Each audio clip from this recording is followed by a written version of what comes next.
بسم اللہ الرحمن الرحیم۔ اسلامی تاریخ۔ حضرت شعیب علیہ السلام اور ان کی قوم۔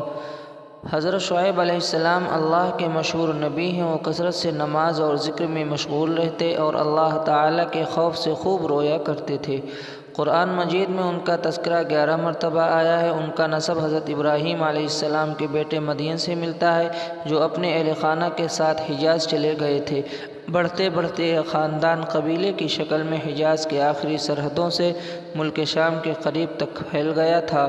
عہد نبوی میں شام، فلسطین اور مصر جاتے ہوئے راستے میں مدین کے کھنڈرات نظر آتے تھے۔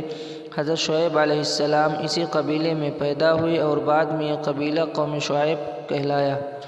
یہ قوم بت پرستی، مشرکانہ عقائد، ناپ تول میں کمی، لوٹ مار، ڈاکہ زنی جیسے جرائم میں مبتلا تھی۔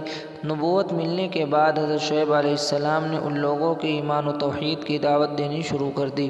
ان کی وعظ و نصیحت اور تقریر و خطاب سے لوگوں کے دلوں پر بڑا اثر ہوتا تھا، اس لیے حضور صلی اللہ علیہ وسلم نے ان کو خطیب الانبیاء کے لقب سے نوازا۔ اللہ کی قدرت۔ اللہ تعالیٰ نے آسمان میں لاکھوں روشن ستارے بنائے، جو آسمان میں اپنے اپنے مدار پر گھومتے رہتے ہیں۔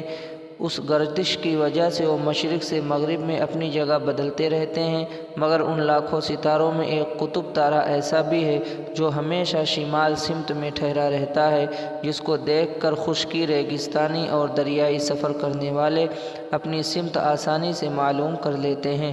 بلا شبہ اس قطب تارے کے ذریعے لوگوں کو منزل مقصود تک پہنچانا قدرت کی بڑی نشانی ہے۔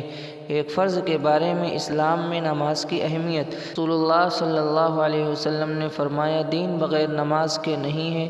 نماز دین کے لیے ایسی ہے جیسا آدمی کے بدن کے لیے سر۔ ایک سنت کے بارے میں بچوں کے سروں پر ہاتھ پھیرنا۔ حضرت انس بن مالک رضی اللہ عنہ بیان کرتے ہیں کہ رسول اللہ صلی اللہ علیہ وسلم حضرات انصار کے پاس ملاقات کے غرض سے تشریف لے جاتے تو ان کے بچوں کو سلام کرتے اور ان کے سروں پر ہاتھ پھیرتے۔